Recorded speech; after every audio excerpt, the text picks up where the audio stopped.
Matagal na lihim ng EDSI nalaman na VNC may inabot kay Kalingap Edo. Ano kaya ito mga Kalingap?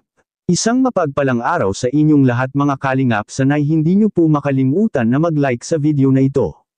At paunawa tapusin muna ang kabuuan ng video na ito mga Kalingap at para malaman ang nilalaman nito.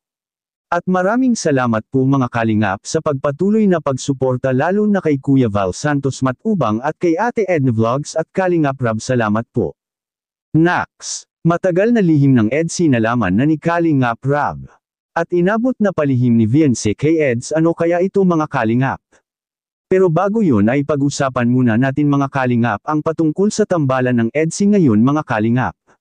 Sa dinami-dami na mga nangyayari sa EDSI mga Kalingap ay hindi rin maiiwasan mga Kalingap na ang mga viewers at nagmamahal sa EDSI mga Kalingap ay hindi nila maiwasan na makapaghinala sa tambalan nila ni VNC at Edo. At bakit? May mga ilan kasi na pinapakita ang dalawa mga Kalingap na animoy makapagsabi ka talaga at magduda sa kanilang dalawa mga Kalingap. Well, kahit ganun pa man ay expected na talaga ang lahat ng iyan dahil si Kalingap Edo mismo ay siya man gusto na niyang madaliin ang tambalan nila ni VNC.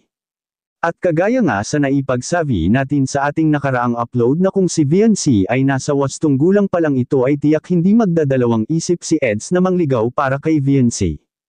Ngunit ang maganda dito mga Kalingap ay may napag-alaman na naman tayong bagong bulong sa kanila at kung ano man iyon ay malalaman na yan natin mamaya na.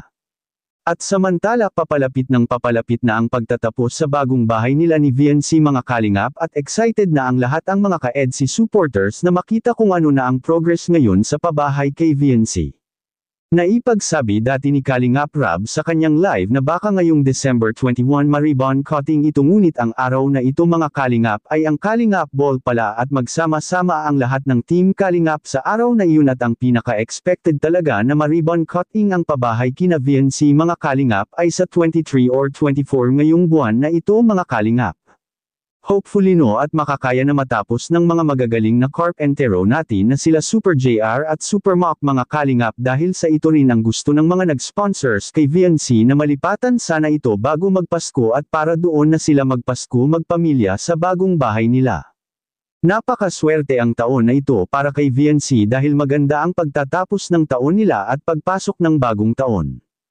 Which is deserve para kay VNC mga Kalingap dahil hindi lang sa kagandahan sa mukha ang kanyang malaking puhunan kundi pati na rin ang kanyang puso at kabaitan, kaya minamahal ng gusto si VNC sa karamihang viewers ng Team Kalingap.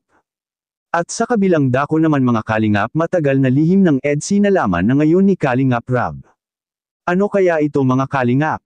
Yan ang atin ang malalaman ngayon mga Kalingap. May napag-alaman rin po tayo na si VNC at Edo ngayon ay palagi nang nagsasama mga Kalingap dahil si EDS ay sinusundo niya si VNC araw-araw sa kanyang paaralan at ihahatid niya ito sa bahay nila ni VNC.